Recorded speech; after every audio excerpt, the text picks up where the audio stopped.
Hi guys, and welcome to the Alt-ernative podcast. Today we've got Beck Mylonas on. She's got a podcast on YouTube, is on Spotify, any other platforms as well? Apple Podcasts and Spotify. It's on YouTube. It's a bit harder to find on YouTube, but if you search Cracked Open with Beck Mylonas, you'll find it everywhere. Yeah, we'll leave all the details in the description anyway.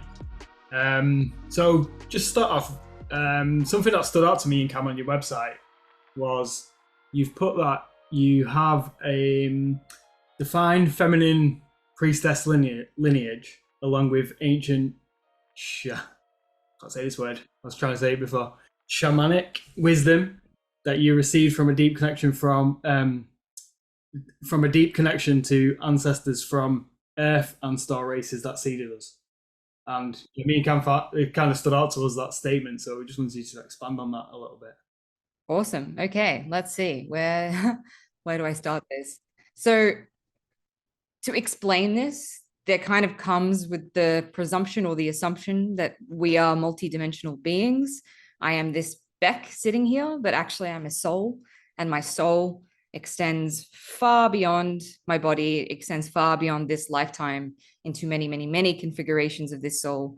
And so when I say things like I come from an ancient priestess lineage, it means my soul has come here since the dawn of time, reincarnating again and again and again to share knowledge and wisdom around spirituality, mystery school teachings. There is a big lineage of kind of priestesses waking up from the lineage that I suppose I wouldn't say I subscribe to or come from, but it's a very distinct lineage of us, and we're teaching the same teachings, and they're all heart-based Christ consciousness teachings. A lot about alchemy, a lot about feminine masculine dynamics, a lot about our connection to everything, the oneness. So it's just an access point for me with spirituality. And there's a resonance with people who come to work with me.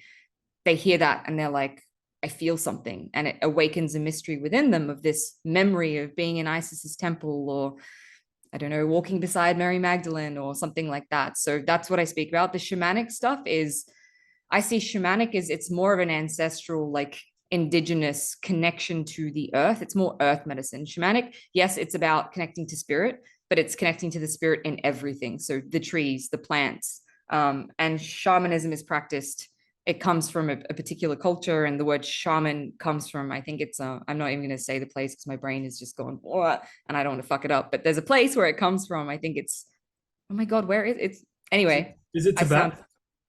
Somewhere around that general vicinity. This is so, like, I know this. Anyway, doesn't matter. It comes from one tradition, but there's shamanic practices or medicine practices in pretty much any indigenous culture that you'll find across everywhere, right? Even like going back into Celtic and Druidism and all of that, there's shamanic essence to that. And that's how we relate to the earth. It's how we relate to our ancestors. It's that understanding of the bridge between this realm and the spirit realm. So that's what I see shamanism as. And then the ancestral connection is anywhere that I go, I tune into the spirits of the land, and I do a lot of work with the land to bring the land back into harmony, to clear trauma, to receive messages, to awaken codes within the earth, all that sort of fun stuff. Does that answer your question? Yeah, that's great. So when did you first find out you had the ability to? Yes. Yep. I've been getting really good at condensing this story down on podcasts. So let's like test today how quick I can get this in. Long freaking story short, I've been searching for my life purpose since I was like 15. So there was this sense in me of like, I'm here to do something. And it wasn't like, I'm going to be a doctor or a lawyer. It was like this burning, like, I will not stop until I find this thing that I'm here for. And you know, I knew a lot of people back then at my age who weren't so obsessed with this passion to find what it is. And it was like, not only passion, it was like this urgency of like, if I don't figure this out now, I can't be here. I can't be in this world without this purpose, without this mission. I think it's a beautiful gift to have that drive. A lot of people don't have that drive. A lot of people spend their whole life trying to find their purpose. And I found mine really young. So throughout my early 20s and into like my sort of spiritual awakening, which began around 2011, 2012, I was really asking the question of like, what am I here for? How am I here to serve? What's the reason I'm here? And having this feeling of like, I'm here for something. I need to remember what that is. I was really depressed. I was really unhealthy, had a lot of mental health stuff, a lot of trauma. fighting a lot of fucking battles. And I started on this path through the coaching and fitness kind of industry. That's how I started taking care of my body. I was still going on benders every day, trying to find God through drug taking and partying and all that stuff, which a lot of people do. But I was still trying to figure out, like, why am I this way? Why do I feel like this? Like, I had this knowing that there was more to life than being this meaningless existence where we just checked these boxes and made fucking money, and it was depressing. And I was like, how does no one else understand how depressing this is, right? So through falling down the rabbit hole, I was introduced to my spiritual awakening, which then took me down the wormhole of all the conspiracy theories and that lower realm stuff of like, oh my God, they're all trying to control us and enslave us. And I went through that and all the anger and the grief. When I was about 25, 24, I started really meditating, connecting to my spirit guides, that sort of thing. I was introduced to the coaching industry and I was like, oh my God, this is it. Like, I'm meant to help people in this way. It's a really long story to how I got there, but that came through. I went back to study psychology for a while and I was like, maybe I'll be a psychologist. And that was like it was too much of a long path for me. I was like, I want to help people now. What is it? So I started as a coach. And then around that time, I was also doing a few psychic development classes. I was meditating a lot. I was meditating for like hours a day to begin with, doing a lot of Joe Dispenza work, meditation work, a lot of that sort of level of like manifesting your reality and like your higher self and like tuning into the life that you want, right? And there was this moment that came, and I was on antidepressants at the time, and I was living in Melbourne, working in the film industry while trying to like start my coaching business. And I had been living in the same place for 8 years, really. Like, I had a boyfriend, I had a steady job, like I had all the things that were very sturdy. And this message came in and it was so clear. And it was like, you need to go to Bali and quit everything, like let go of your partner, let go of your job, let go of your apartment, let go of everything that's comfortable, and go to Bali to heal and to start this, really focus on this mission, this like purpose, whatever it is, which I thought at the time was to be a coach. And it was the wildest fucking thing that I could have possibly done, that I was like, this has had to come from somewhere, right? Like this is crazy for me to even have this thought. So I went, and it was a year of just real deep, my deep healing began. I went off medication. I started having these experiences with spirit. I started running into shamans and healers everywhere I went who were telling me, you're this healer, you're this shaman, you've got these gifts. And I kept saying, I don't know what the fuck you guys are talking about. I'm just Beck. I'm just this normal person. I'm not intuitive, like rah, rah, rah. But I was seeing it starting to come through. At the time, I was a relationship coach, and I was seeing with my clients, I wasn't sticking to the protocol that the coaching industry had taught me of, this is how you coach a client. I was getting messages for them. There was one particular incident where my client's partner had passed, and his spirit came through me and into that session. It was so special because it was the first time I really felt like, oh my God, fuck, like I do have these gifts. Anyway, I was still like clinging to wanting to be a coach, wanting to make that work. And the universe was like, no, no, no. It was like failing miserably. And I hit this point of rock bottom where my biggest fear at the time was failing, right? It was like having to go back to my parents in Sydney, where I hadn't lived for 10 years, by the way, who I completely like distanced myself from due to my trauma, and admit that I failed. I didn't make it as an entrepreneur. Like, I didn't take off, make these 10K months that everyone in the coaching industry was talking about. So I hit that rock bottom and I was like, fuck it. I have $300 left in my account. If I'm this fucking healer, God, that you keep telling me, you keep bringing these people in to tell me that I'm this healer, and I'm trying to focus on this coaching business, it's not working, I surrender it all. Like, show me the path. The next day I did this ceremony. It was like an online journey with Rewilding for Women, Sabrina Lynn. She's my dear friend now, but she was one of my first mentors. I did this activation, like guided journey with Kali Ma, who is a Hindu goddess. She's a goddess of war. She's terrifying energy to work with. She's very intense. She's the dark goddess. And in that ceremony, I had a spontaneous Kundalini awakening, which I, in hindsight, don't think it was as spontaneous as in that moment. I was like, what the fuck? Because I see that it had started awakening. It was just in subtle ways. But in that moment, I had the full body experience, the speaking in tongues, the remembering past lives, the wailing, the sobbing, the intense spiritual mystical experience. And from that day onwards, it was like 4 months of reliving and remembering all this past life trauma on the bedroom floor of, or it was like the sewing room floor of my parents' shitty apartment because they just moved out of the house, having these extreme spiritual experiences, thinking I was going crazy. That went on for about 4 months of like, what the fuck is going on, until I realized I'm here to help people with these gifts. And then it started unfolding in a more graceful way, I suppose. I started serving people with my medicine. the journey kept going and going and going. I was clearing a lot of karma, and it's kind of led me here to being a multi-dimensional trance channel and a grid worker and a priestess and all of these wonderful things. So it's just progressed, and more things have opened up, and the mission has like opened, and it's led me on this beautiful quest, and here I am. Yeah. So, a little earlier on, you mentioned that you was on antidepressants, and then Mhm. obviously with spiritual awakening as well. Was it the spiritual side? Like, did you have the ability to get yourself off depressants by following the spiritual journey? So this is the thing, and I love talking about this, so I'm glad you hit this home. I think a lot of people that are on antidepressants in our world are trying to numb out their emotions and their trauma instead of just feeling it, right? Because when we feel it, we heal it, we transmute it.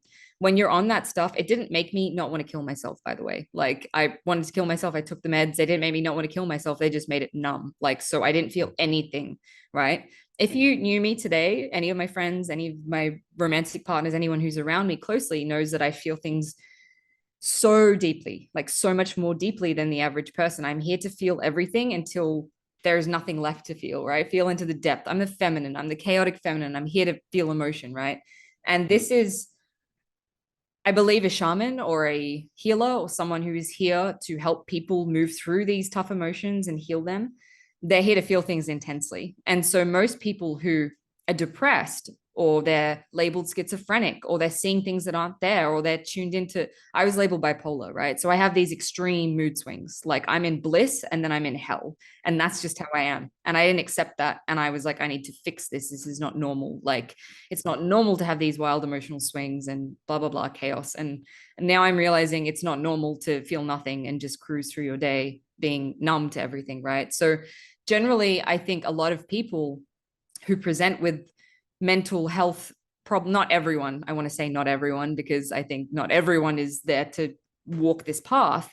But I think we need to realize that a lot of these people who are presenting with extreme cases of mental psychosis or this or that are having a spiritual experience, and we just lack the framework in Western society and culture to understand that. If I was in an indigenous community having these wild fucking experiences, they would be like, clearly she's the next shaman, we're going to take her and teach her, right?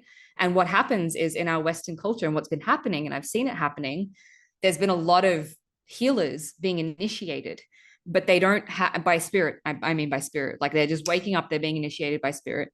They don't have the framework or understanding, and they're in a society which is telling them you're unwell, you need to get help, rah rah rah, whatever.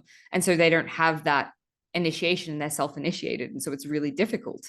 The other side of the coin is that there is people who they're not necessarily depressed, they're just carrying a lot of heavy shit that they just need to release, right? So I think it's problematic when we start labeling things as a mental, it's only a mental problem. It's a mental, like they're depressed, they're this or that. It's like, I'm not depressed. I'm just holding grief from not only this lifetime, but all the lifetimes that I came here with memories of that just haven't awoken in me. Does that answer your question? Yeah. So I had to go off them so I could feel basically my connection to spirit. I could feel all the things that were blocking me from coming into my gifts, really, because it was trauma. It was trauma of being burnt at the stake. It was trauma of being hung, murdered, abused for being a witch, like trauma of from my childhood with my parents, who I love dearly. And I in my, my older years, as I get wiser and I understand mental health more, I understand they were just doing the best that they could with what they had. And I don't blame them for how they were as a kid, but some of those things I experienced as a child were traumatic. So I just needed to release it all, basically, to be a vessel for something to work through. Right. That's a really good way that you've gone through all of that. Because I've mentioned it before on the pod, but I wouldn't say I've ever been sort of depressed, but at least not depressed enough to go on to antidepressants. But whenever I am, in the past, whenever I was feeling low energy or sort of certain signs of depression, in my head, I always knew that there was a light at the end of the tunnel, and I didn't need all of this stuff. I just needed myself, and I knew at the bottom of my heart, I just need to find that light. So just give me some time, let me sort myself out, and let me get there. And I think that's one of the things that's helped me most on my journey. But then at the same time, and when you talk about Western society, and even earlier on, you talked about a lot of people are just stuck in a box. It seems like I was in a position where I could take the time to do this, but a lot of people, definitely in the US, if they struggle with like mental health issues, if we want to go down that route, then they go to the doctor and the doctor says, "I'll get on these meds and you need to obviously pay for them. And to pay for them, you need to get back to work. So get on these meds now and go back to work." So a lot of people in the Western sort of the setup of the West, they don't have, they're not in a situation where they can sort of bring themselves out of it, or they don't have the time because they might have other responsibilities. What sort of advice would you give to those people who are just stuck in this cycle and they're on the meds because they can't get out of the cycle that they're trapped in? This is going to be ruthless, right? I'm going to sound like a fucking bitch right now. And that's okay. And Well, sometimes people need to hear it like that, right? people will hate me for saying this. It wasn't easy for me to let go of everything. It wasn't easy for me to jump off a cliff and let go of my comfortable job and let go of the sport and be like, I'm just going to do this because I need to do this, right? There needs to be a desire that is bigger than the desire to be stuck where you are, the desire to change, the desire for more, the desire to get better. And it's going to get fucking worse before it gets better. And that is where the resilience comes from. Like, if my spiritual journey had been easy, I would not be this strong woman that I am today, right? So this is not spiritual bypassing, and it might sound like it. Sometimes we need to fucking suffer, and we need to go through the hard slog of like dealing with our stuff, of being broke, of being on our asses, of being excommunicated from society, whatever it is, to have the lessons we require as a soul to be strong and to get out the other side. So I'm saying to anyone out there who's like, it's going to be easy, like there's an easy route for me to do this. Healing isn't easy. It's not easy, right? And I'm saying it's not easy. I'm not going to sit here and tell you that spiritual awakening for me has been this like tra-la-la.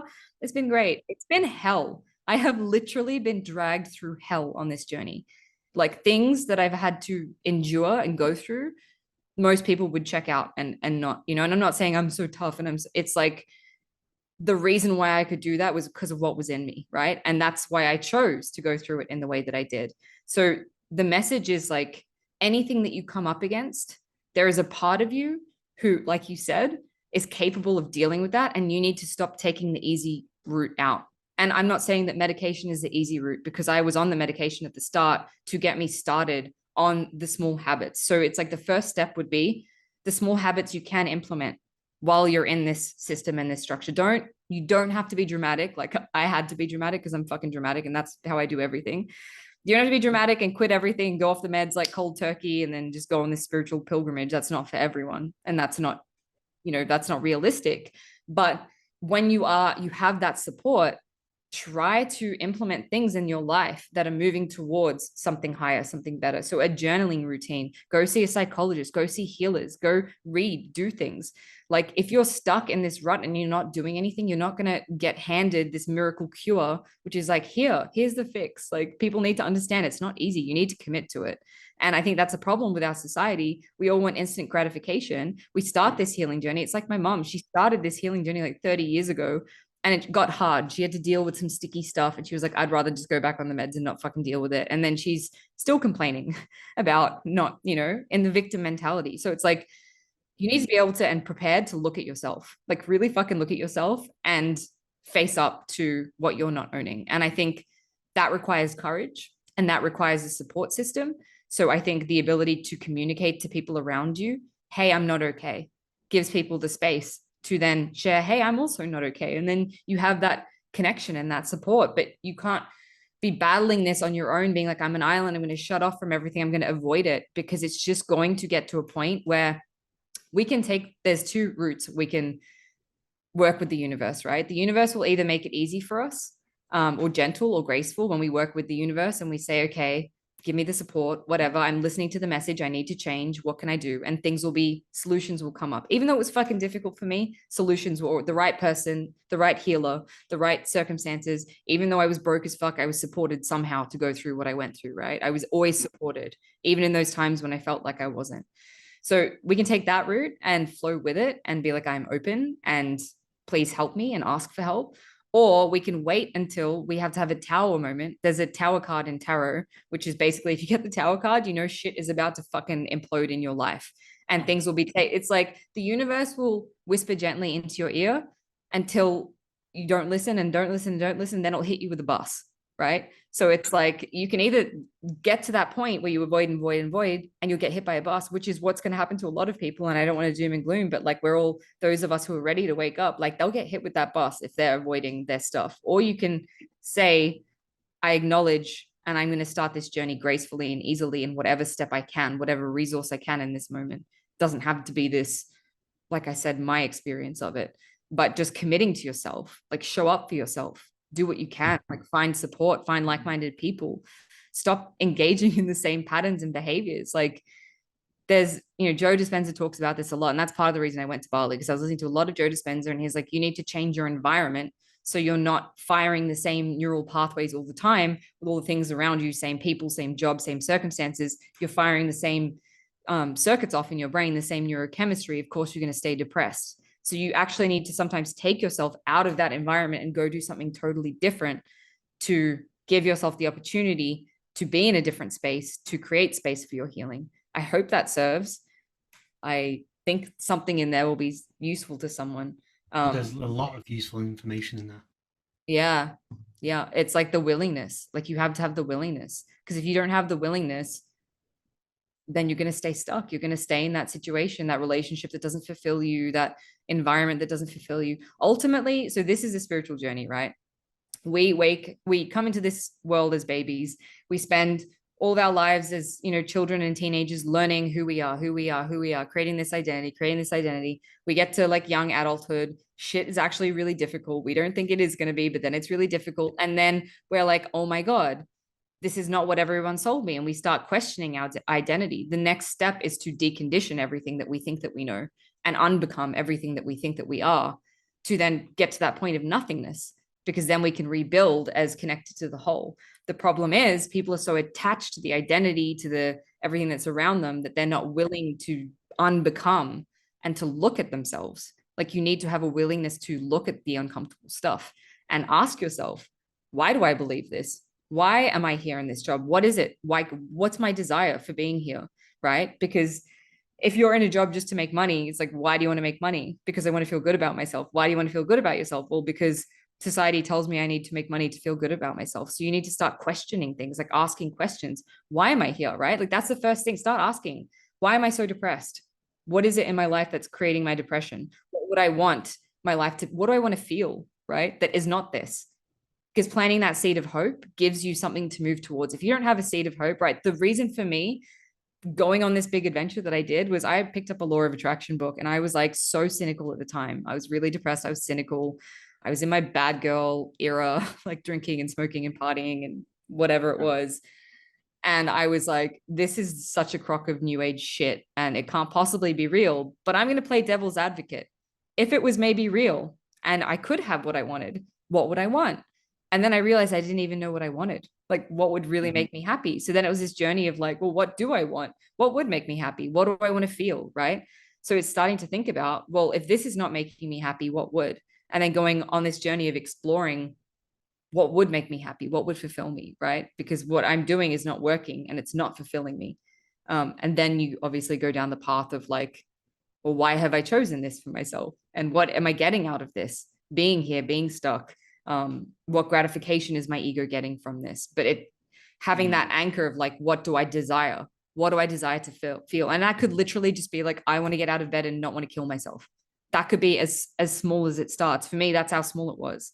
It was that, and it was, I don't want to go to a job every day that sucks my soul. I want to do something that I enjoy, right? I had no idea that this world even existed. Like, it was so foreign to me when I wrote down my, like, what I want to create. I was like, I just want to help people by being myself. I don't want to have a boss. I want to work for myself. I want to be able to travel and live freely and have my own schedule. That was it. And I want to be able to talk. I love talking. I love acting. I love being on stages. That's it. I had no idea how good it could be. I had no idea I'd be having these mystical experiences every day, that people have to go take ayahuasca to have these experiences, the connection, the magic, right? But it started with, well, I don't want to go to a job, which I hate, and work for the man and be in this society. I just want something different. But it had to start with, okay, well, if not this, then what? So that inquiry piece of like, cool, I can acknowledge I'm unhappy, but what would I prefer? Gives you a why, because without your why, you'll give up. And that why needs to be stronger than all the things telling you no, telling you you can't, right? Because sometimes it actually, well, all the time, it requires us to get uncomfortable and do things that are so fucking out of our comfort zone because our ego is so afraid of dying, of being proven wrong, of this, of that, that it will stop us. Like I've had to do some things that like were terrifying at the time. And literally everything in me was creating resistance so I wouldn't do them. But on the other side of that was growth. Yeah. Well, when you mentioned about realizing and going into a state of nothingness, that nothing actually exists, at least what you put on it. For example, I don't know, you call this a hoodie. We've just made that up. That's completely made up that we've called it that. I've been, since we've been doing a podcast, that's come up quite a few times, and where I've smiled and agreed. I only realised the other day that I didn't actually understand what that actually meant, and I suppose it must have took me a bit of time to have these certain experiences to really figure out and see that when they say nothing exists, it's because everything in life is what you make of it. So when where a lot of people are afraid to break down all of their sort of building blocks and rebuild a foundation, a lot of people are worried about that because they've been telling themselves a lie without knowing they're telling themselves a lie. That money, you need to accumulate as much money as you can and stack it up to as high as the ceiling goes. Once you can actually disattach yourself from the fact that money is just something that we've fabricated, it's something that we've made up, it's one of the biggest lies in the world, then you can, obviously, I know you need it because of the way the messed up system's set up, but when you disattach yourself from it, you actually lose so much anxiety along the way. And it's something when people are telling me I did understand it, but I didn't feel it until recently, and now I would say I feel it a lot more. And this is what I can see: a lot of people are stuck in this box, are stuck in this trap, which is a lie that they've been told. And when you say when you're brought up as a teenager and when you're a young adult, you're brought up, but you're manipulated to think you need to work for the system, you need to get the money, you need to buy nice things. So then when people are doing the law of attraction, they write down Ferrari, they write down Lamborghini because they've been manipulated to think that's what they want, but those things, they don't exist. They're just materials put together. Yeah. And also often when they get them, they still feel fucking unfulfilled. Like Right, I know so exactly. many people who got all the riches, got everything, they became successful, and they still were like, this is not fulfilling me, right? Because it's a lie. Like you said, we've been programmed, we've been conditioned, so we don't recognize or understand our oneness. We don't understand our power. We don't understand we are truly creators. And what we can create is so much bigger than just having nice shit. The nice shit, I can tell you, doesn't fill a void, right? Like, because had the nice shit, didn't fill the void. What does fill a void is touching that part of yourself which is connected to everything and everyone, which is your infinite soul, which is beyond your ego. It's beyond this identity. It's beyond all the stories, the labels, all of this stuff. But most people will never touch that place because they're so focused on the money, the money, the money, the material things will bring me happiness. And people don't realize with manifestation, it's like, you only want that stuff to bring you a feeling that you can cultivate from within anyway. And I know that that is so frustrating to hear because I used to hear that early on in my journey. And I was like, well, how the fuck can I feel rich if I'm broke? Like, I don't understand that. Right. Or like, how can I feel like I have a partner and I'm in love if I'm not in love and like no one exists in my reality and I'm fucking alone with 30 cats. But it really is like that concept of we create everything, every sensation, every experience we create from within. We're literally creating everything all the time, whether we're conscious of it or not. And that's the thing. These people who are freaking miserable in their lives and it's this looping, repeating pattern of shit, they're just playing out unconsciously all of their trauma, all their patterning, all their conditioning, all their stories, all the things they picked up as a child, as a sponge from their society, from, everything. When you start to pull that back, you realize how limitless you actually are because you're nothing, right? And when you become nothing, you can become everything. Because you can decide, I'm that. That's what I'm going to be. I'm going to be limitless. I'm going to be orgasmic. I'm going to be fucking happy. I'm going to be blissful. I'm going to be whatever it is. But you need to let go of your attachment to being not that, which that's comfortable for people. Because in order to let go of that, you need to let go of a part of your identity. And so it's the identity that wants to hold on to that because it's known, because it's safe, because it's familiar. But really, on the other side of that is liberation and freedom. And it's actual liberation and freedom because nothing outside of you, like this is just a hologram. People need to understand that. It's not real. We're all tripping balls somewhere off in spirit space, creating this hologram reality that we can literally affect like physical matter and space. We are alchemists. Like that's how powerful we are. But we're only ever seeing what is, you know, so if you want to know what's going on in your inner world, what actually your conditioning is, just look at what you've created. It's a fucking great way to do it. Reverse engineer. Oh, I've created, this is me at the start. My whole journey started because I kept attracting emotionally unavailable men. And it got to like 20 of them in a row, right? These men who couldn't meet me, just wanted to use me, all this stuff, heartbreak. And I was like, hey, at this point, after 20 of these fuckers coming in, I've got to admit that there's got to be a common denominator here. And the common denominator to every man that's disappointed me is me. So there's got to be something within me creating that, right? I've got to take personal responsibility. I can't just blame every man ever for just being shit. It's like, no, it's me. And that was like, whoa, that's a smack in the face. I'm creating this. Why am I creating this? And then I had to look at, okay, what did I grow up with? What do I believe about love? What do I feel about love? What do I desire? You know, all those things. But I had to first be like, this shitty situation that I've created, I created it. I'm not a victim. I created it. And from that acknowledgement of I created this and releasing that victim, then we take our power back because we're like, okay, I can create something else then. If I don't like this, I don't prefer this, I don't have to create this, right? And I was honestly so in victim until like a year ago. I broke a lot of victim templates and I was still operating in victim. Even in my spiritual journey, the way that it was unfolding was so painful and like hard and difficult. And, you know, my money situation was shit. And I kept calling in karmic fucking relationships, which sucked. And I didn't realize I was creating it all. And I just wanted to blame, oh, God's doing this to me because there's this initiation and I have to go through it being hard. It has to suck, like for me to learn my lessons. And then I realized I'm choosing for it to be that way because some part of me is getting off on that. Some part of me enjoys being a victim. Some part of me enjoys the suffering, or I wouldn't be creating it. Like I'd have no need for it. If I didn't want to fulfill that fantasy, like people don't realize our souls are multidimensional, right? We are beyond good and bad.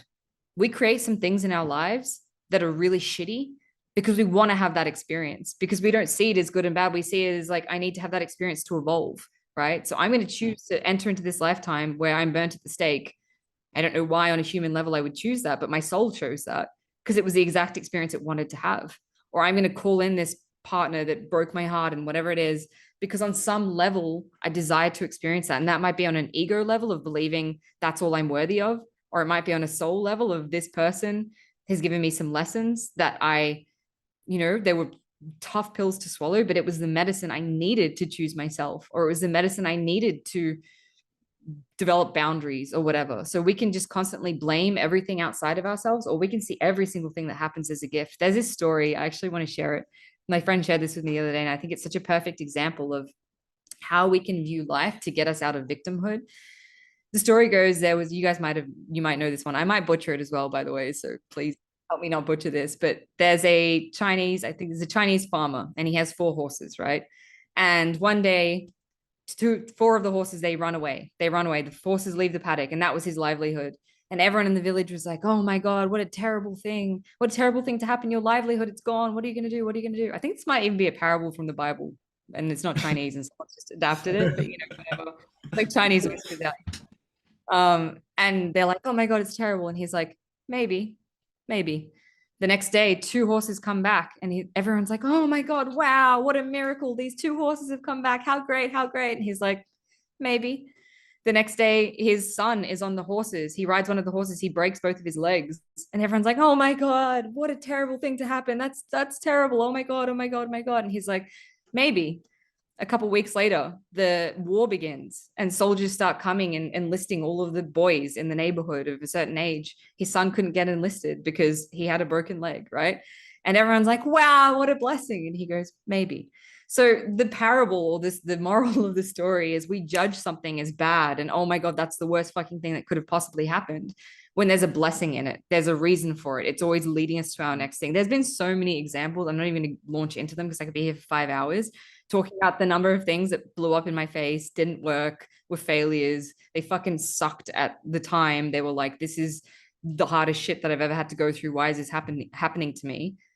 And there has been such a blessing that has come out of that thing, that if I hadn't have gone through that, I wouldn't have grown. Or if I hadn't have gone through that, I wouldn't have been available for the blessing of like, I missed my flight and I couldn't go home because my COVID test was positive and all I wanted to do was go home. But then I was stuck in Mexico and then I had to go to Tulum to meet this person and have this incredible fucking experience for 10 days. And that wouldn't have happened if I couldn't get on my flight, which I was so angry about, right? And we judge things prematurely of like, this is the worst thing ever without being open and curious as to like, what is this showing me?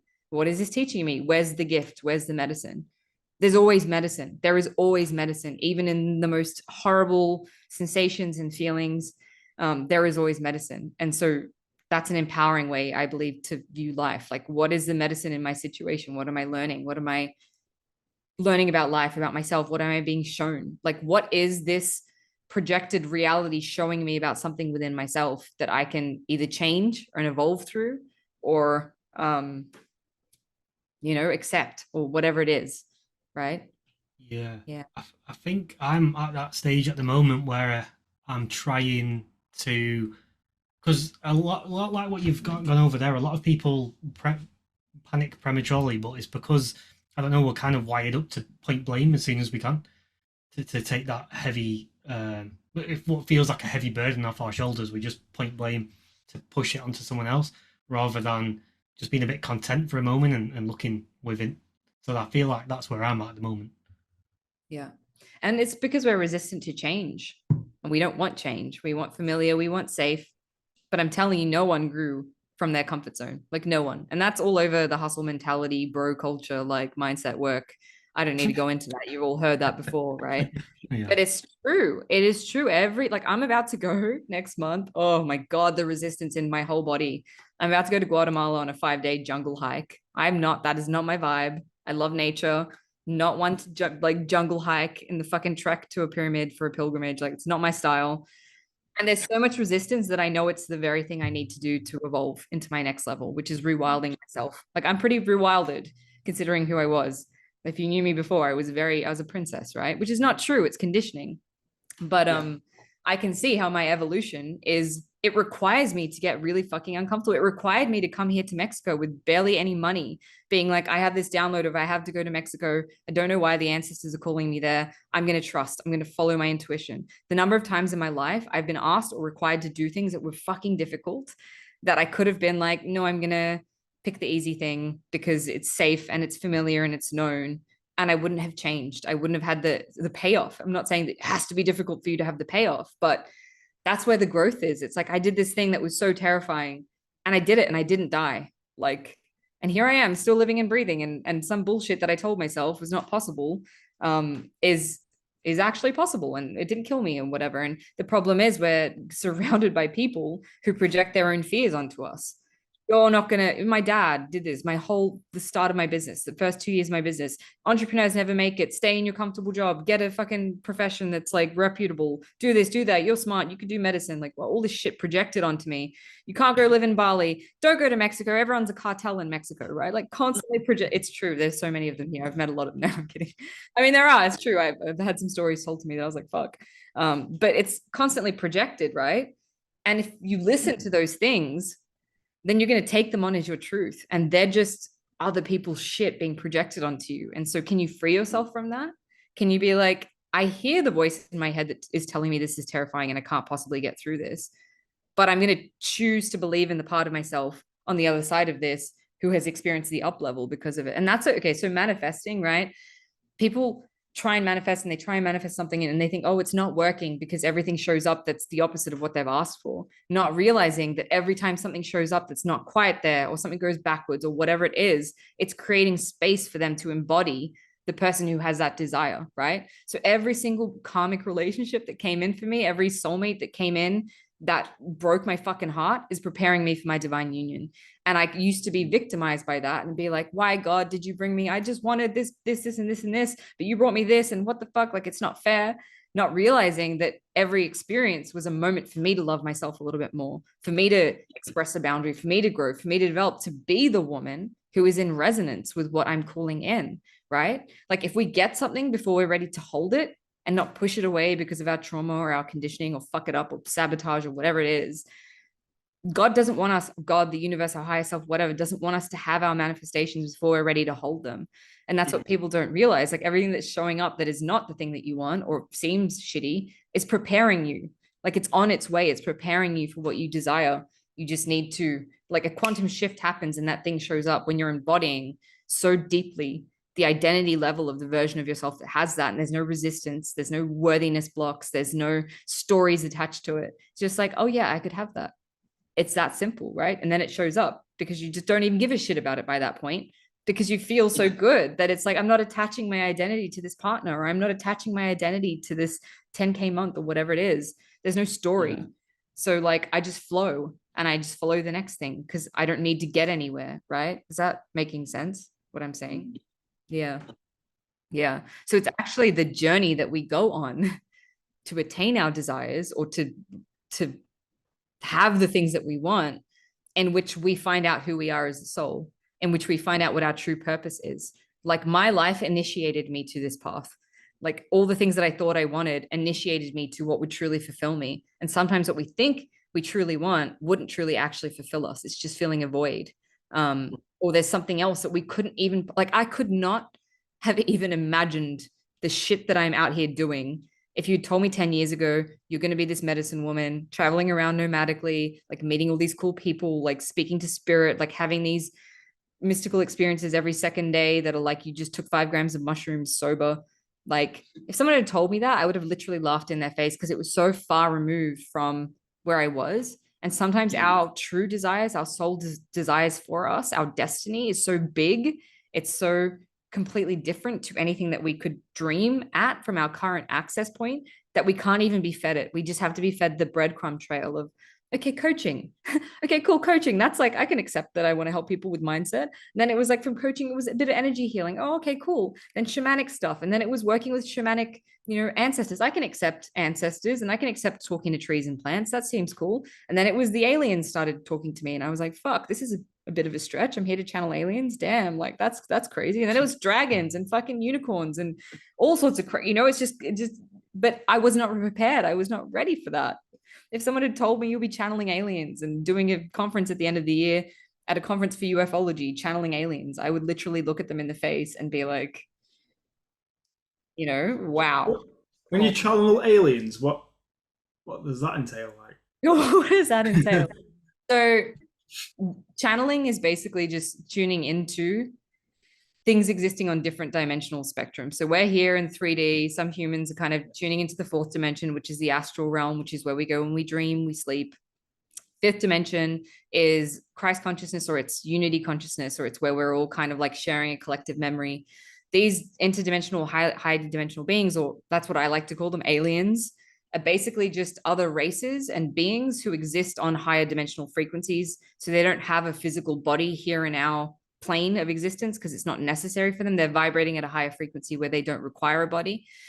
So I connect to them because they seeded us here. Like, this is probably really out there for your podcast, but there are many schools of thought. Well, not many schools of thought. I fucking know this to be true. So I'm just going to say it. I'm going to come out and say it. Like, we were seeded here through various extraterrestrial races that humans were an experiment, right? And so there was a human, or whatever, I don't know what the actual species was called, of humans here to begin with. They came down to basically mine the earth for gold. They started experimenting with humans. There's a lot of different races that have come here from different, and they've all experimented with humans.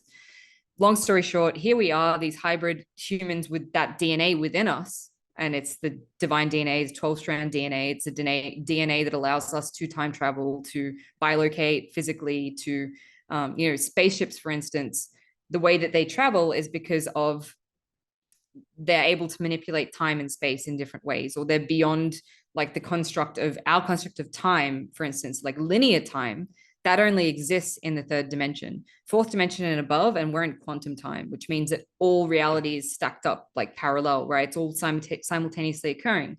So basically, these are just beings who are higher frequency. They've ascended past kind of like the level that humans are at, because humans are actually very low consciousness on in terms of like the scale of how far we can go as a soul in terms of our evolution, right? So these are just beings basically who are in higher dimensions, who have access to wisdom and knowledge. They're here to share with us, to remind us that we have this within us, because that's what humans are going through right now. We're going through this transformation into 5th consciousness, the 5th dimension, which is heart consciousness, which is telepathically connecting to each other, which is connecting to the earth as a an organism and seeing the oneness in everything, which is what Christ consciousness is. It's like the recognition of we're creators, we're limitless, we're connected to everything, we're connected to each other.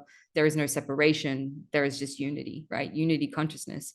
So they're here to help us remember that. They're not here to fuck with us, to, you know, come down and whatever the fuck people are saying. Yes, there are some beings who aren't so nice and they were in our governments, and if you go down that rabbit hole, like, cool, enjoy it.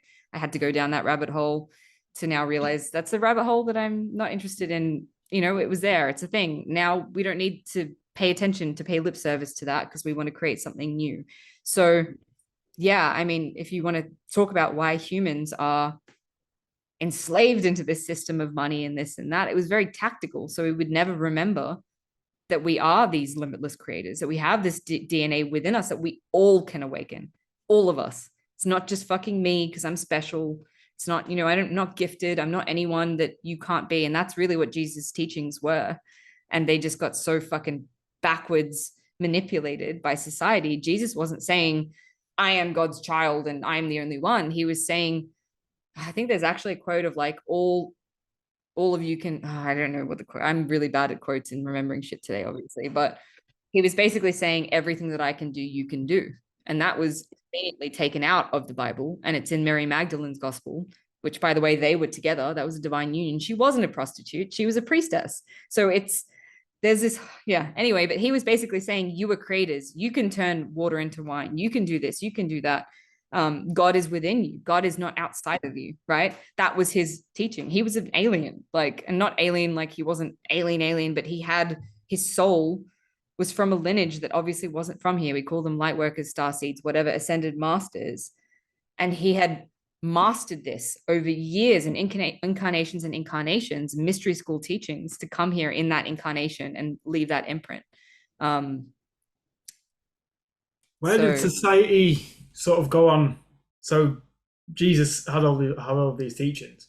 Where do you think society, where's the point where society decides to take the path it's taken today, and the majority of people have forgotten what these spiritual teachings are? When we started disrespecting the goddess, when we started moving out of the feminine, because we revered the feminine, right? Way back, we revered the earth, we revered the feminine. This is our indigenous cultures. These were the ones who, you know, if you look, I'm here in Mexico, I've been receiving a lot from the Mayans because I have Mayan lineage, not this version of Beck, but my soul has Mayan lineage, which is very hard for people to understand. They're like, but you're not Mexico. And I'm like, fucking might as well be. But these were cultures who, like the pyramids, all of these things were created because they were working in conjunction with these extraterrestrial races. They were literally like raising us like forefathers. You see all these god beings in all of these, you know, in like Egypt and this and that. And there were these huge beings that they were depicted as gods. They weren't. They were just us bigger with all of their DNA kind of on, right? So we had all of that. We were worshiping the earth. We revered. We had Atlantis, which was super. We were all very, very switched on. We were all very advanced. We were using this technology and this wisdom in this crazy, amazing way. But along the way, we got lost and started, the ego took over. The ego of I am God, not God is within me. I am God. I am the creator. I am going to inflict my will on others. And then we started disrespecting each other, right? And then came, I love men and I have no problems with the patriarchy. I want to say I did a lot of healing about this. So before you start thinking she's this crazy feminist, she's going to bash on men, it's not true. I absolutely adore men. But we had this patriarchal shift of men who couldn't handle revering the goddess. They couldn't handle the feminine being in this power. And this kind of came from, there were two factions. Like, this is going down the rabbit hole of who seeded us here, but there were two factions of those beings. There were some who wanted to raise us like their children and teach us the ways and all of this. And there were some who saw us essentially as slaves, as an inferior race. They wanted to enslave and control us, right? Those ones kind of at some point took over. And then they started imprinting war, because they were, so these beings, while they were more evolved and have a higher level, we were still created in their image. And so our emotions, the power, the greed, all the negative thing, that's imprinted into us from them. So we are just, those not so nice things of humanity are represented by these races who just haven't evolved. And it doesn't mean that they're bad and wrong, because they have their chance to evolve as souls. But basically, like, those traits that we see in like Game of Thrones and all of that stuff, these beings had that. And so they wanted to control and enslave. And so then they created this system by which to enslave humans, which is money, which is finances.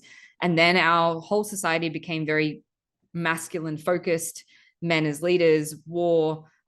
We had to go into that. We had to go into this like dark age as a humanity, basically, to learn lessons as a humanity, to go through karma as a humanity, to now get to this point where we can switch that back.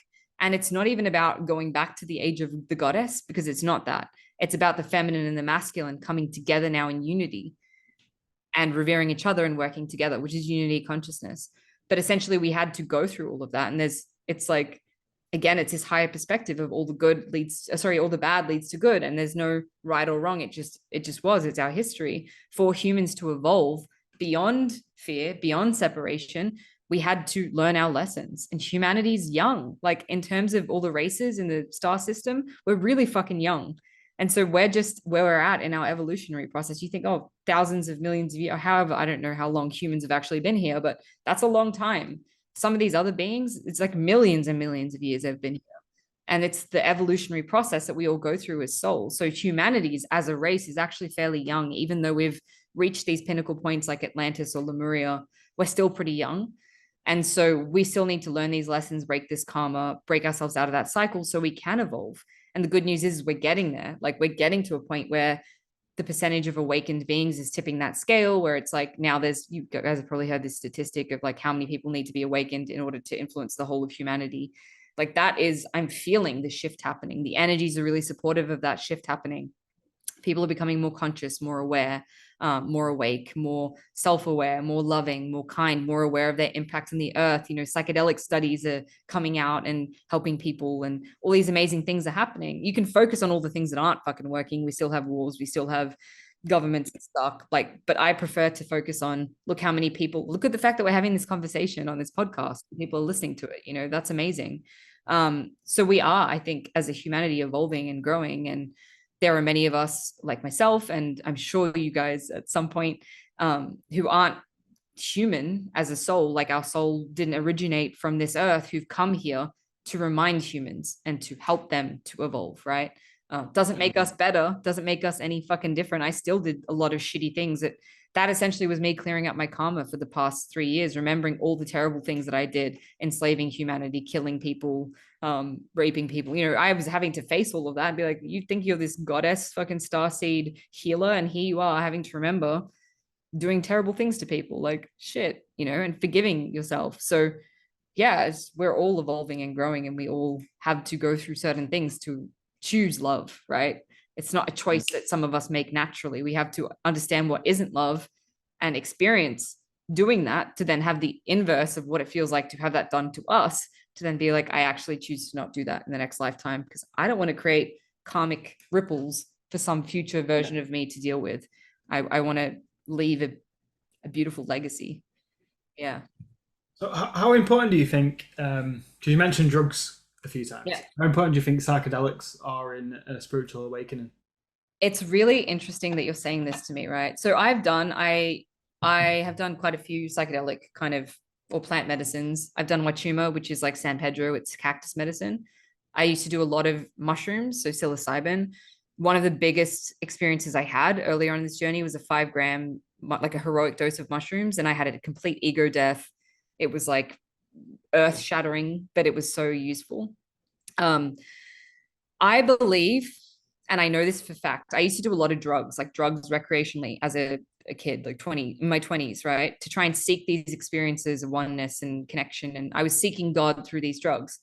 Now, having tried pretty much most of the things that are out there, let's say I haven't had heroin, I've never done meth, pretty much everything else, like I've tried at some point, right? I was pretty adventurous in my younger years, let's say. I have experiences on a daily basis where I'm like, oh, it feels like I'm tripping balls on mushrooms now. Or, oh my God, I feel that feeling of MDMA where my whole body is like warm and fuzzy and I feel connected. Or, oh my God, I feel like I'm on weed. Or I have a lot of ayahuasca journeys without taking ayahuasca because I connect directly to the spirit. If you had have asked me this like 3 weeks ago, I would have said these medicines are an access point. for us to access these expanded states of consciousness that we don't need the medicine to access, which is what I help people with. That's literally what I do. I am the ayahuasca for you to help you get into that state by raising the frequency of the container. So these energies are kind of hitting you, and then you're able to have these states of consciousness. Having said that, a couple of weeks ago, like last week, the spirit of ayahuasca came to me and she was like, Beck, you're ready. It's time. You need to come take my medicine. You need a journey with me. And I was like, nope. And she's like, yes, you do. Like, yes, you do. And I was like, I don't want to, like, it's too much. Like, cause I'm so fucking open. I don't want to, I'm already tripping on it. I just like need to be more human. Like, what the fuck, you know? I have these experiences where I lay down and I'm out for hours having a full on medicine journey sober. Right. So I don't need the medicine. And she said to me, it's not about you. And I was like, whoa, there you go. There's the ego smack in my face. She's like, it's not about you. It's not about your healing. It's about when you take this plant and I'm inside of you, you're at the frequency of the plant, which is the level that I need you to be working with now that you're working with the earth, which is also why I need to go to the jungle. But it's like me connecting to that plant medicine is tapping into an even deeper connection with the earth, an even deeper connection with that specific frequency, right? So it's not actually about me and my healing. It's about the work that I'm doing out here in Mexico and everywhere that I'm doing with the earth. So I think for some people, backtracking on what I'm saying, they're not necessary. For me, it was not necessary to do medicine to access these expanded states of consciousness. Like that's so natural for me. Like it's actually harder for me to be human most of the time and not be tripping balls. Like really, it's like, my life is one long ayahuasca journey. So it is possible, right? And we can access those states without needing the thing. It is very helpful, though, for people earlier on their journey, for people who can't meditate, for people who have too much stuff in the way, to get that stuff out of the way, so they can be shown something. And these people can have experiences that change their fucking lives in one sitting with this medicine. And I think it's so powerful and it's so beautiful. And I've always revered plant medicine. I've been like, I don't need it. It's not necessary. Like I am plant, like I don't need it. Because for instance, like yesterday, I had an experience, I laid down and I had a full on, like, you know how people talk about, oh, I had this psychedelic experience and my father came to me and apologized for everything. And then I saw myself as this and that. And I had these visions. And then the partner I just broke up with came in child form. And I had one of them yesterday. And it was so fucking profound that I released a connection that I'd really been holding on to. And there was like, literally, it was night and day, me before that activation, me after that activation. And I accessed those states without medicine. So anyone can access those states without medicine. But to get here was 3 years of me religiously meditating for an hour and a half a fucking day. It was enduring all the Kundalini shit that I went through. It was like, you know, so it's not just like I just suddenly was like, bam, I'm having mushroom journeys sober, or bliss states, expanded states of consciousness. I had to go through some stuff. And I think that's why medicine is good, because like we were saying at the start, people like, they find it hard to commit to the long haul, right? And so it's good because it's like, well, you don't need to commit to the long haul. Take this plant. The plant will show you what you need to fucking see, and it will be difficult and it will lay you on your ass and it won't be nice. And it wasn't. When I did 5 grams of mushrooms, it fucking sucked. Like I had a complete ego death. It was horrible. I was like, Beck doesn't exist. There is no normal. Time will never be normal. Like there is no time. I was so depressed for weeks after that. I was like, nothing is fucking real. What's the point? And then I was like, nothing is fucking real. What's the point? Like, awesome, right? So, but it sometimes you need something to help you remove those filters and the blinders and the parts of yourself you don't want to look at it. Not everyone is like me, who's like, show it to me. Show me the fucking thing. I'm crazy like that. I'm like, just take me to the deepest, darkest, fucked up thing that I don't want to look at. Like, show it to me. Sometimes I'm giving it and I'm like, oh, why'd you have to show it to me, right? But not everyone's like that. And that's why I do what I do, because I love that shit. I'm all for it. I'm all for the intensity of it. So I think they're great. And I think they're so important. And I'm so happy that more people are taking them. I'm an advocate, 100,000,000%. I think it's a problem when people become, and I've seen this so many people, I'm going to go do ayahuasca 30 times and not integrate any of the fucking lessons from the medicine. And in this medicine journey, I'm like, oh, I'm so connected to everything and I'm having this spiritual experience. But they don't take back any of those lessons and actually apply them. So integration is like, if you're not integrating it, what's the point of taking the medicine? Well, it's like smoking weed and then you get paranoid and then you hate smoking weed because you're paranoid about shit that's going wrong in your life. Whereas you should smoke it, get paranoid, and then fix whatever's causing the issue.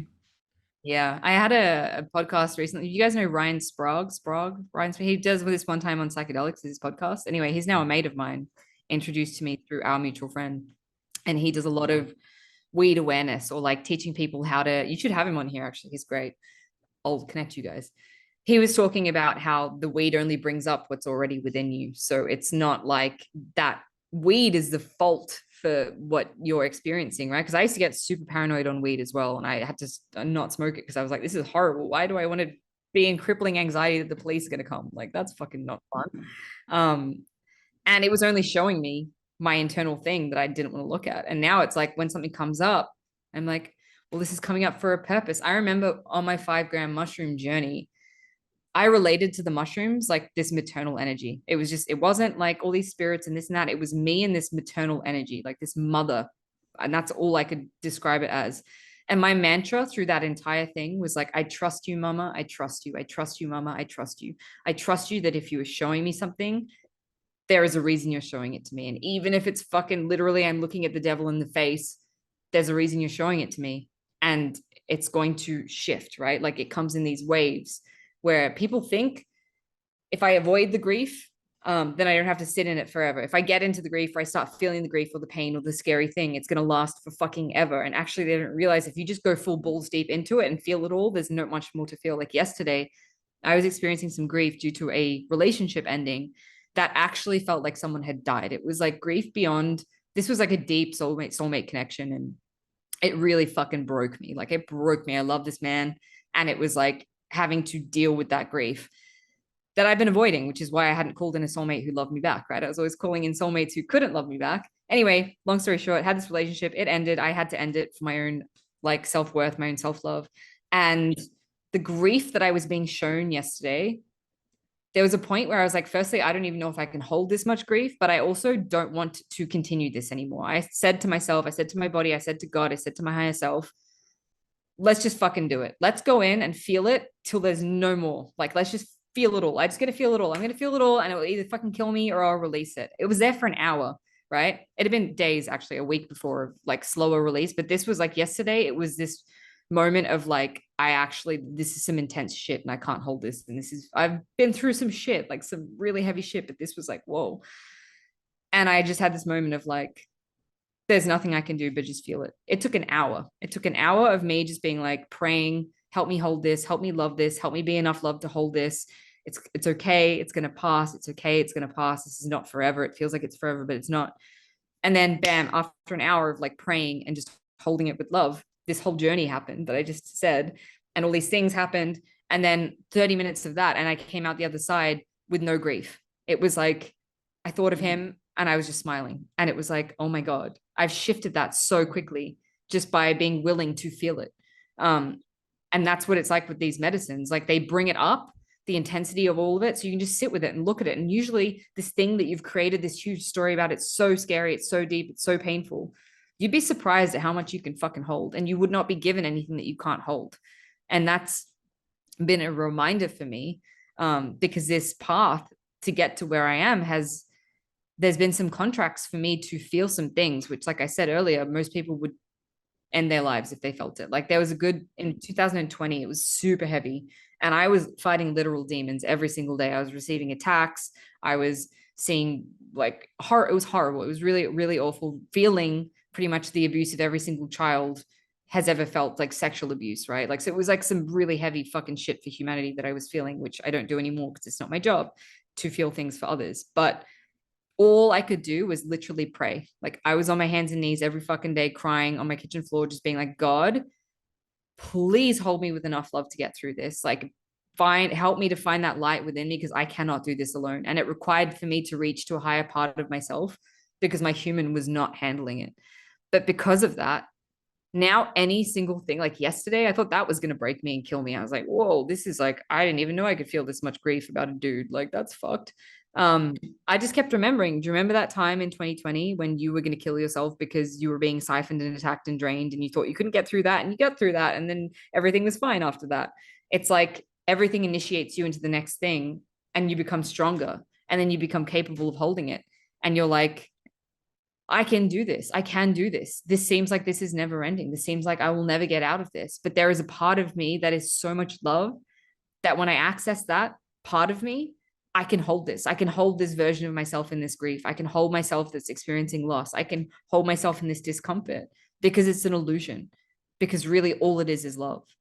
All it is love. And you just need to be able to access slightly stronger part of you that has that awareness that's connected to the infinite love that we all are.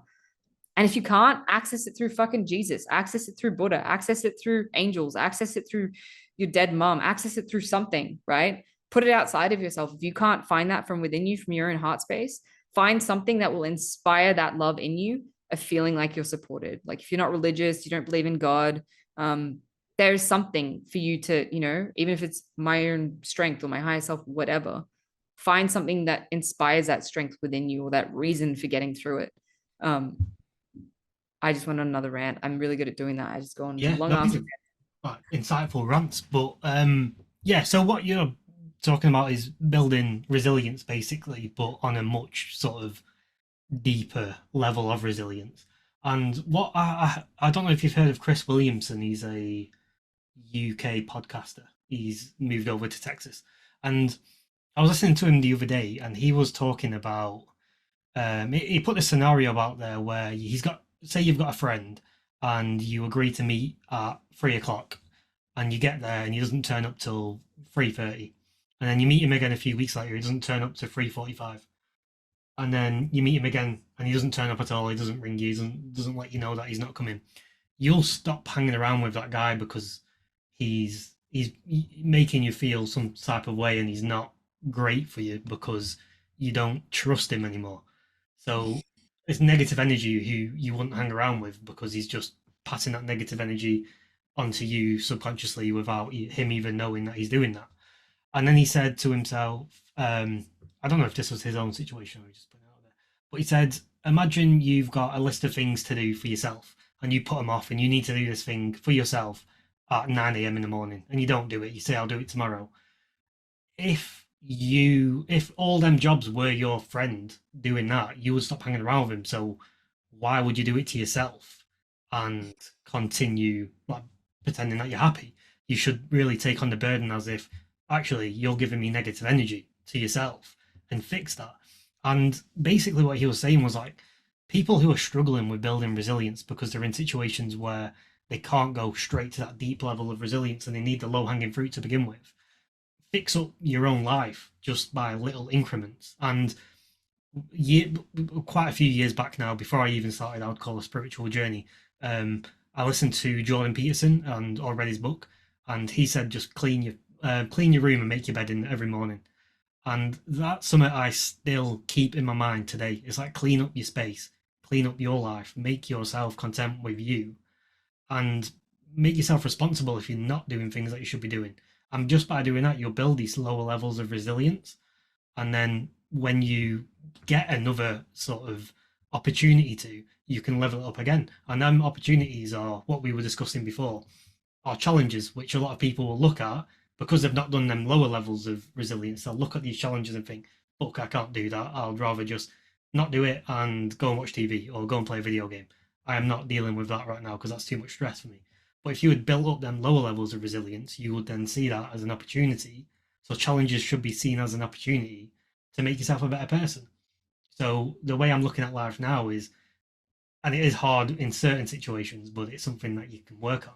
It's seeing a challenge and thinking, fuck, there's a challenge, get excited by it. Like, I can problem solve, I can use my mind, I can actually think about things for a while, and I'll develop from it. So I don't know if people can start looking at resilience as more of a game of leveling up, and it's fun because the more resilient you get, the happier you are because you're not scared and you're not lying to yourself. I think a lot of people lie to themselves because they're a bit lazy, and they can't be bothered sort of addressing it. So yeah, that's just my sort of take on what you were saying. I love that. And if you see everything as it's an opportunity to grow. By the way, I wasn't laughing at your story. I was laughing because that's literally why I ended my last relationship. I was like, here is spirit, just like blah, right in Yeah, fucking your exactly. face, saying that, like this guy that couldn't turn up on time. We're in Mexico, so it's not a surprise. But like, yeah, it was really funny. I was like, I feel triggered. Do I feel triggered? I don't feel triggered. I'm laughing.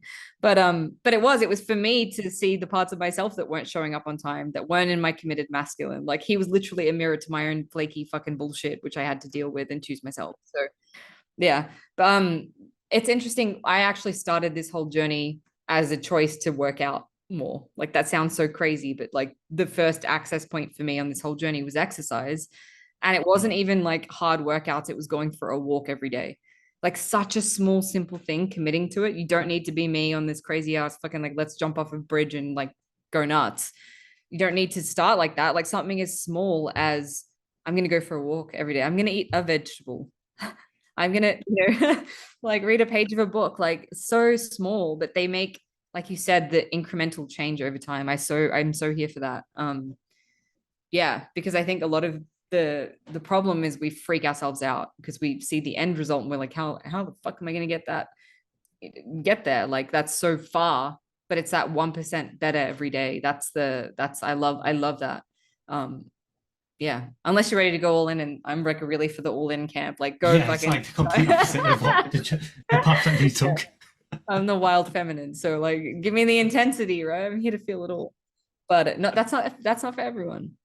And we don't want people to fall off and like it's when I started meditating, for instance, I could not even sit there for 10 minutes. And I set myself this goal of I'm going to meditate for an hour a day. And I would get so disappointed because it'd be 2 minutes in and I'd be like, blah, blah, blah, blah, blah, I can't focus. And then I was like, okay, I'm going to start with 10 minutes a day. And even if those 10 minutes of fucking shit, I'm going to sit on that pillow. I'm not going to get up. And I kept doing that 10 minutes, 10 minutes, 10 minutes, 10 minutes, 20 minutes, 20 minutes, 40 minutes, 40 minutes, 40 minutes, 40 minutes for a year, 40 minutes for 2 years. And then it was like, now I'm like, you can't stop me meditate. I'd rather be there than here. Like really hours at a time, I'm gone. But it took every day. I was like, I don't want to fucking do it today. That's what I love about Joe Dispenza, right? Like, I'm sure you're familiar with Joe Dispenza's work. Yeah, I've seen him on quite a few podcasts. He talks about like, you commit every day, you sit down that 40 minutes, you commit to it. Even if you don't want to do it, you commit to it, you commit, you show up, you show up, you show up. That's what creates a change in habits. And when you create a change in habits, and you create a change in personality, and then you can tackle the bigger things. But it's that consistent, solid effort, which to be fair, like you guys are only hearing the past 4 years of my journey. You're not hearing the 6 years from when I was 20 of the consistently fucking trying and failing and falling down and falling off the bandwagon and then going on a 5-day bender, drug taking. Like you didn't hear that part of the story because that we'd need 5 years to unpack that. But you're hearing the inspirational, oh, she had this experience overnight and suddenly her kundalini was woke and she was having these trippy, it's like, it's not like that. It was years since I was 20. I'm 30. That's a decade of working on myself to get to this point. So there's some healthy perspective, guys. Like even the healers, the shamans or whatever, you see or the people that you see are successful, like Gary Vee or fucking Aubrey Mark or whatever, you see them and you're like, put them on a pedestal, but you don't know what actually it took for them to get there, like the commitment they had to make. And there's nothing that they can do that you can't do. They just made a decision that they could do it and they weren't going to stop until they did it. That's the difference between a person who's successful by, I hate that word, but like by societal standards, and a person who isn't, is that they decided, I'm not giving up. I'm not fucking giving up. My dad made his money at 40. Like, and my sister keeps reminding me of that because I had a tough time in the first 2 years of my business were really tough. I was barely making ends meet as an entrepreneur. And she kept reminding me, babe, you're 30. Dad made his money after 40. Like, it's cool. Like you hear that people making their success later in life because they needed to have those lessons or that grit, that chutzpah, that like commitment to themselves. So it's important to know that and to not think it's easy or it's overnight. And that's what social media does. It makes us all think in this hyper real reality where things just happen like that. And it's like, actually, that's not true. That person, that coach that's celebrating 10K months was actually in sales for 10 years before they started being a coach. And the reason why you're not doing that, Beck, it's not because you're shit at what you do. It's because you don't have 10 years of sales experience. Close this, like, and that's when I realized that stuff. I was like, oh my God, I'm going to stop beating myself up and comparing myself to others and compare myself to me. I'm going to compare myself to me 5 weeks ago. I'm going to compare myself to me 5 years ago. If I compare myself to me last week, I'm like, damn, girl, you've grown, right? So it's compare yourself to yourself and stop comparing yourself to other people. You didn't come here to be someone else. You came here to be you. And that's the other thing that I kind of want to say to your audience, like important to know. Stop fucking sugarcoating yourself and trying to be someone that you think people will like. That's a lie.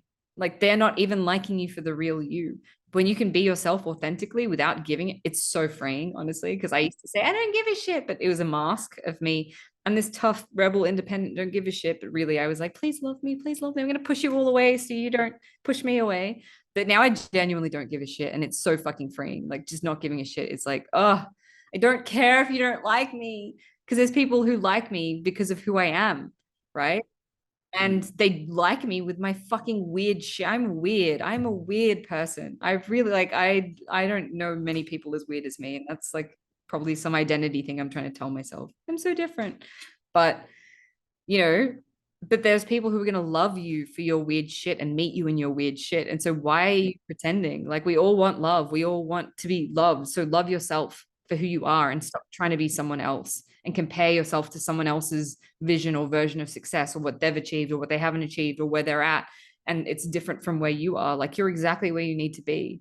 You came here to be you. Like literally, if you understood the intricate process that a soul goes through, and I want to share this for someone to listen to, there is a viewing platform, the Life Between Lives, a place we go as a soul to like integrate our lessons from the last life and decide, what do I want to experience? Like, right? You go through this intricate process. And I don't even know how long it takes because there's no time up there. It's like a different spectrum of selecting everything about the human vessel that you decide to enter into, your traits, your faults, your weaknesses, your physical appearance, the things you'll come up against, the people you're going to meet, like your parents, everything. You design it because you chose that. Like your soul thinks you're fucking dope. Your soul didn't want to be anyone but you. Like how cool is that? I think whenever I'm having some like self-love shit come up or I feel unworthy, I'm like, my soul chose this me to come into with my curves, with my face, with my not the tattoos because I didn't have tattoos when I was born. Like, you know what I mean? Everything about me, I chose it, and I was like, I love that. That's what I want. I could have chosen any other human to come into, but I chose this human, and that's fucking cool to think about. That was no mistake in you being born and you being here and you choosing this vessel. So start looking at it like, why did my soul choose to have a very difficult me? Like my mind is my biggest enemy. I might seem that I have a lot of light and strength in me, but it's only because I'm fucking battling hell in my mind every day. Like my darkness is immense. Like it's very dark. But I chose that. My soul chose to have a human with this depressed disposition, with a history of mental illness in the family, with my unique challenges, with my self-talk, with whatever it is, the brain that I chose for a reason to make me who I am. Because it was that constant battle against myself, which made me love myself, which made me deal with my thoughts, which made me whatever. So like, seriously, like someone out there, I don't know, you need to hear this, go journal on like, why did my soul choose me the way that I am? Like, what are the fucking dope reasons why my soul would have chosen me and not someone else to inhabit? Well, I like what you're saying about just living in the soul that you've got and being grateful and happy with what you're doing with your soul. And then I also like what you've said about the fact that you're weird and you just embrace that weirdness, because I say this to my friend a lot because he always says, "Oh, that's weird, that's weird."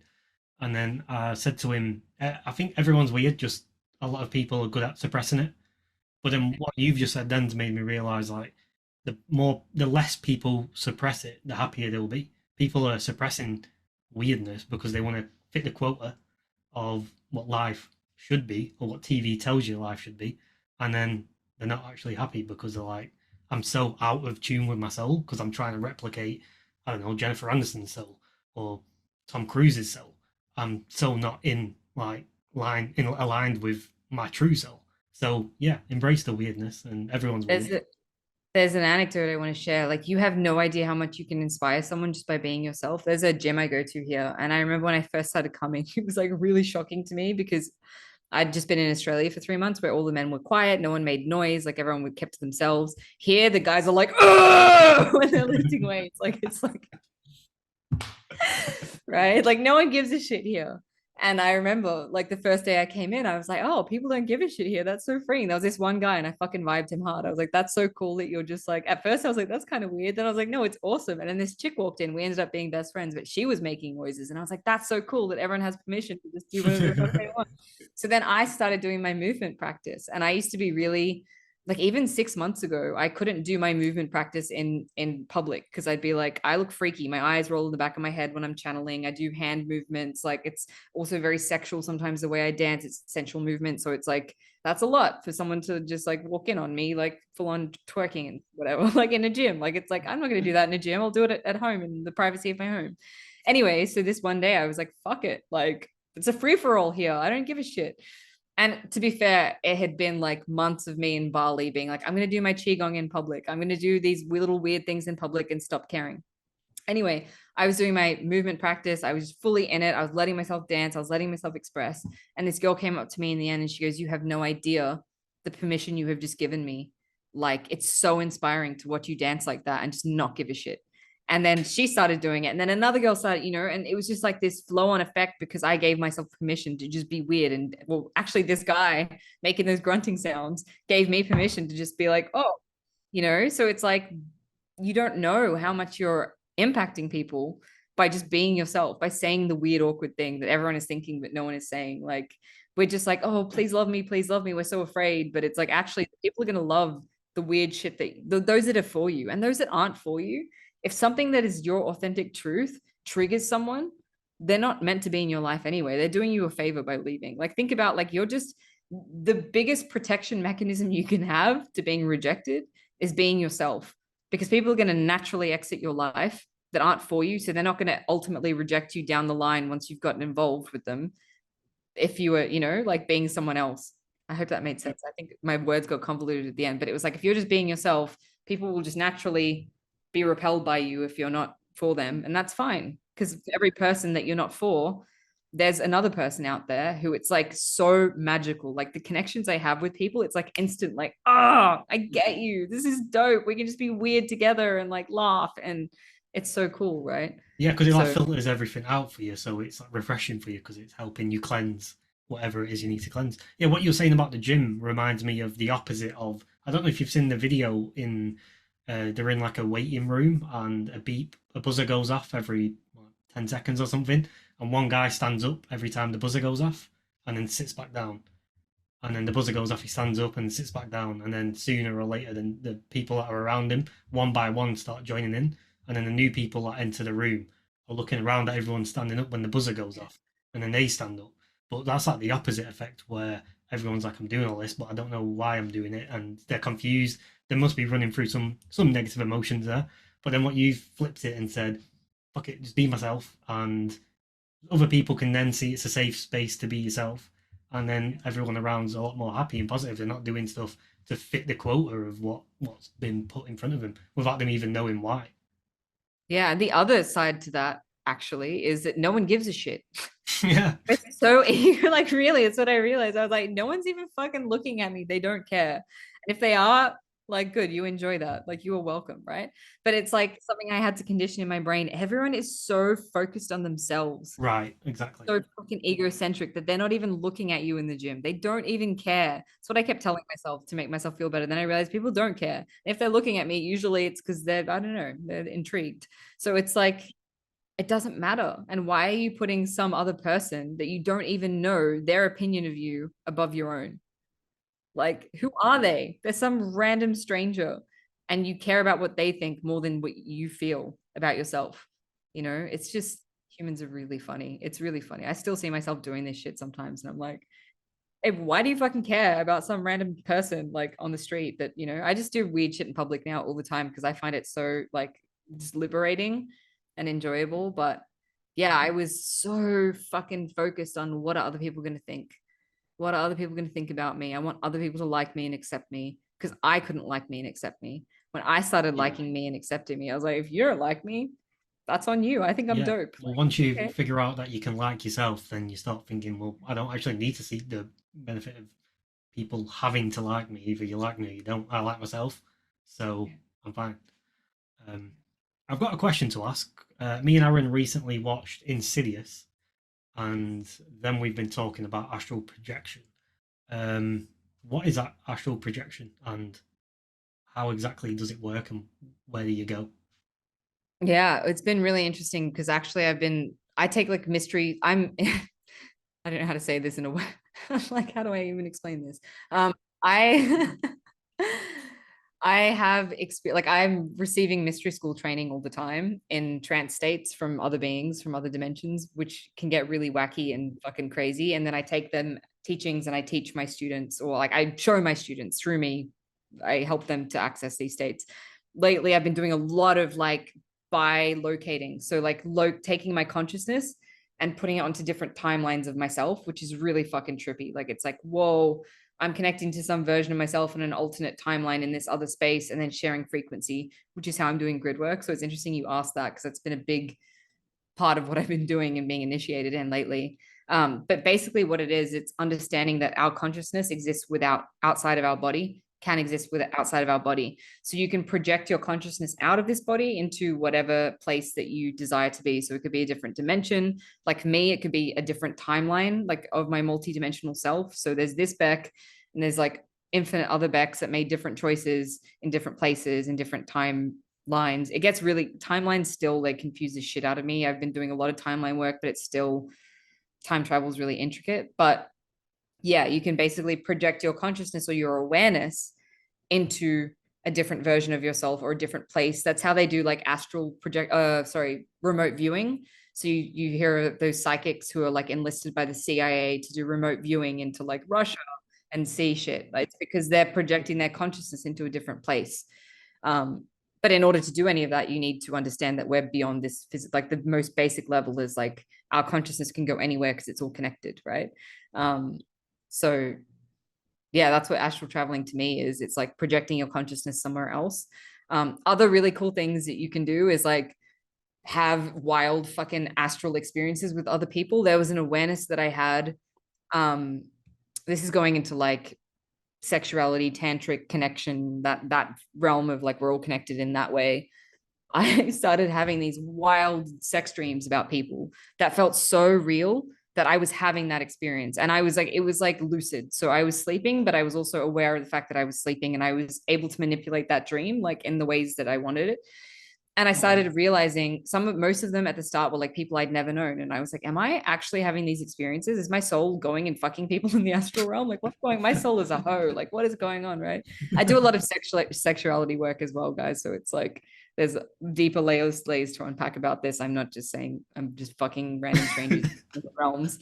Because I see sexuality is very different to most people. But anyway, it started happening with people that I knew. And then I would ask them, hey, like, do you remember what you were dreaming about like last night? And I had a few different people be like, yeah, I had a dream about you. And they were too shy to like say what the dream was, or they couldn't fully remember. And then we were like comparing notes and being like, holy crap, we were doing that. And then it started happening that I would have connections with people like across the world. For instance, one of my soulmates that I met was in Costa Rica and I was in Bali. And we were having these, like they were intentional. We would connect in the astral and have these intentional experiences of being together physically, intimately, without being physically present. And I was like, fuck, I can actually have this. Like you can have this experience intentionally. So it's like a really cool what it opens up for, lots of enjoyment and fun, but other things as well. But yeah, it was this really cool example for me of like the dream state is actually more real than we think it is. And the only difference between here and the dream state is how fast things can manifest, because in the dream state, there's no time space kind of limitation like we have in the 3D, like our realm. There, it's like something can instantly manifest because there's not density where the things have to like, build or whatever, show up, the sequence of events for that elephant to show up. It's just like, I think of an elephant and it's there.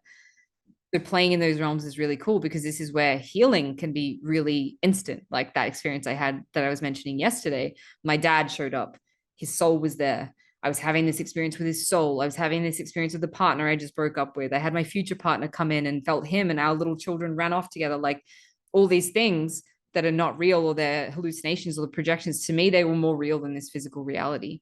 And if you have an experience that's more real than this physical reality in that astral realm, that's like instant healing. That's like instant trauma healing. That's instant transmutation. That's instant whatever. So it's really cool when you start playing in those astral realms. But also it's cool to just be like, I'm gonna go to Disneyland.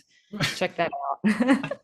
Well, I don't know. I had an experience well before I even knew what. Well, I would say even before I even knew what spirituality was, let alone astral projection. I had an experience where I must have, looking back at it now, I must have been astral projecting, but not knowing what the fuck was going on. But I just remember being on the street of the house I was currently sleeping in and just wandering around the street. But what I went to sleep and then I woke up, and then this is in the morning. Do you know when you fall back asleep in the morning, and then you're on that like light sleep? That's when I was just walking around outside, and I just remember it stuck in my head because I was like, what kind of weird dream is this? Like, it was the most weird thing I've ever probably experienced in a dream. But then I guess a few years later, someone was explaining astral projection to me, and I was like, oh, it must have been that, but I just didn't know I was meant to do anything. Yeah. And you can visit like other versions of yourself in simultaneous timelines. Like I've had many dreams where I've had a dream of myself. It's an astral projection, really, of I've visited another timeline where I'm with someone else or doing something else. And it is pretty cool. It is pretty cool. Yeah. Journeying as a soul. Shall we wrap this one up? Yeah, Yeah. that was really interesting. Thanks, Oh. Beck. Yeah, cool. Thank you so much. It was great. I mean, shout out to Brandon for connecting us two together, well, us three together. Yeah, that was amazing and insightful. And you've just got a way of telling your stories, which is really sort of compelling and Thank you. relatable. Yeah. It's just human. I Yeah, chose it for a reason. if I was to look through your website and the types of things you do, I would have thought, shit, a lot of this might go over my head. But you did a really good job of breaking it down for some dummies. Thank you. I appreciate that. Yeah, awesome. Is that we're gonna do an outro, or you do the outro like on your own sort of? We'll just say bye, I guess. Bye. Great. Bye. Awesome. See you later. Bye. See you. Thanks, guys.